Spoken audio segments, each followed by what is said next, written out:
Today's philosophy is brought to you by the American physicist and Nobel laureate, Professor Steven Weinberg. Good people will do good things. Bad people will do bad things. If you want a good person to do something bad, just give them religion.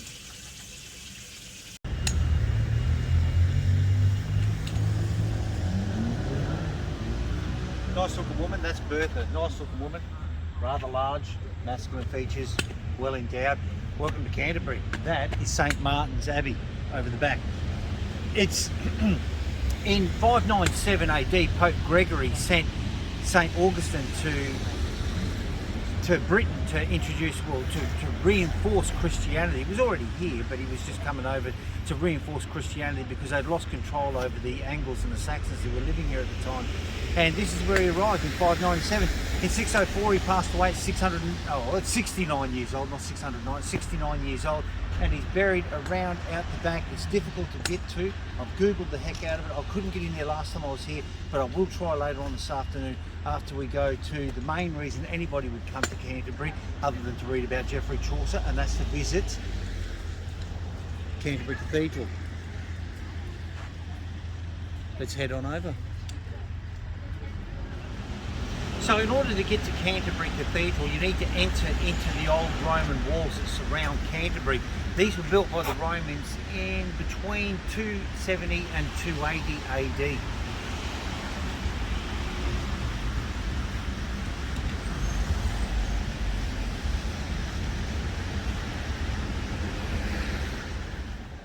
Remember when we talked about King Henry II the other day? He was the first Plantagenet king.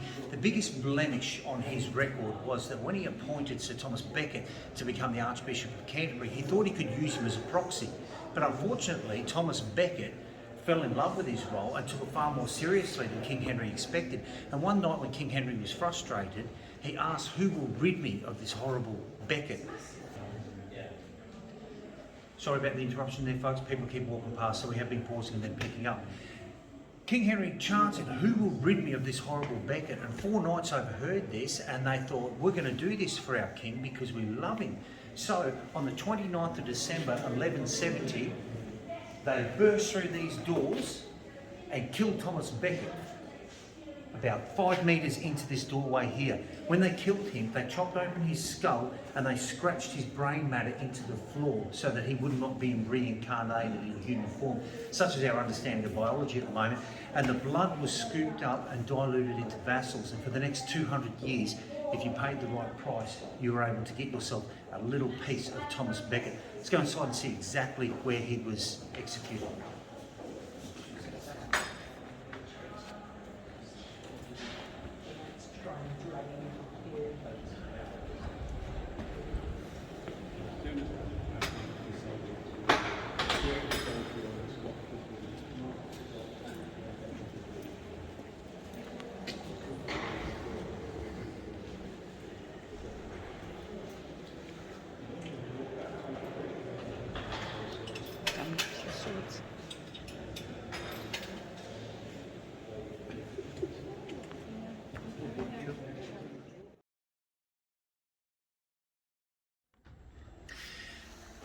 King Henry II, when he decided that he wanted to ask for forgiveness for what he had done, which was ultimately assassinate Thomas Becket, he was looking for repentance, so he walked down what's now called the King's Mile in Canterbury in tattered clothes with his shoes falling off, and he walked to the crypt, down into the crypt here at Canterbury Cathedral, and asked to be lashed up to 300 times in order to make penance so that he could find his way into heaven.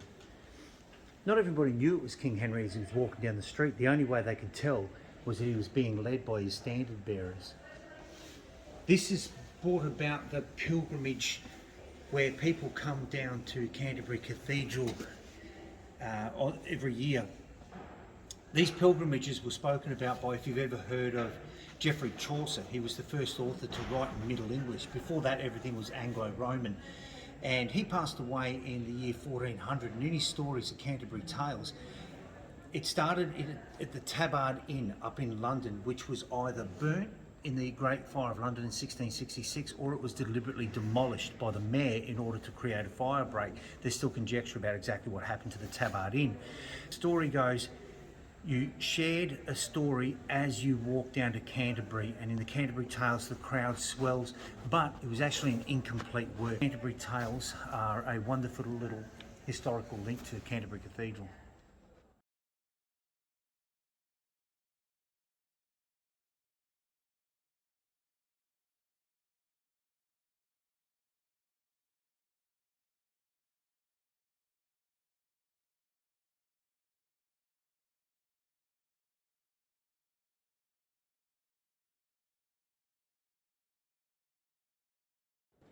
So the pilgrimage from London down to Canterbury, well, from Southwark down to Canterbury, is called the Beckett's Way, and along the way, it's 90 miles, and along the way they stop at places like Southwark Cathedral, Rochester Cathedral, and when they get here, drop to your knees, you walk up the stairs, full crawl up the stairs, and you see how much the stone has been worn out over the years.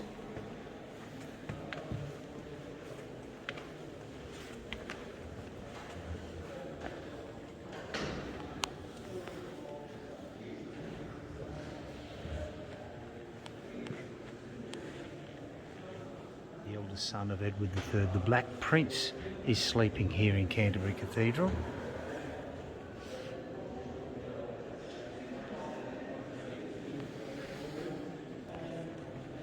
As is William Courtenay.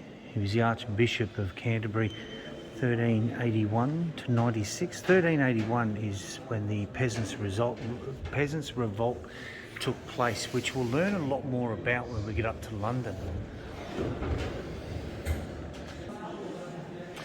And here is sleeping King Henry IV and his wife Joan of Navarre. He's lost all his fingers.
Another Australian connection here at Canterbury Cathedral is Lieutenant Colonel Sir George Gipps. He was the Governor of New South Wales for 8 years before he moved back to the United Kingdom and passed away. And in honour of him, they named the Gippsland region in Victoria after him.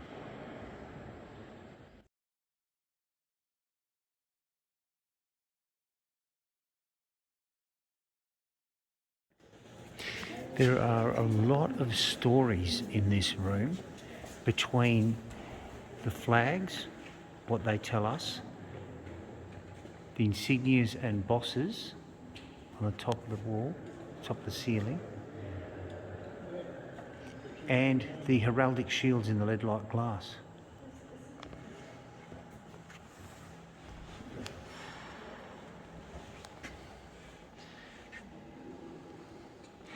And Archbishop Stephen Langton is buried beneath the altar of the chapel.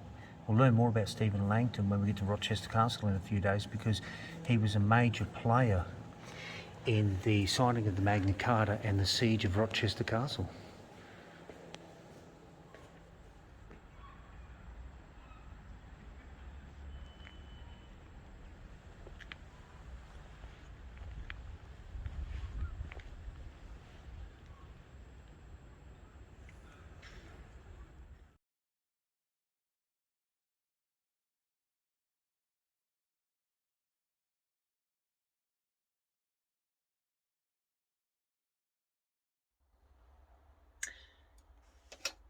I wonder what happened on this day in history.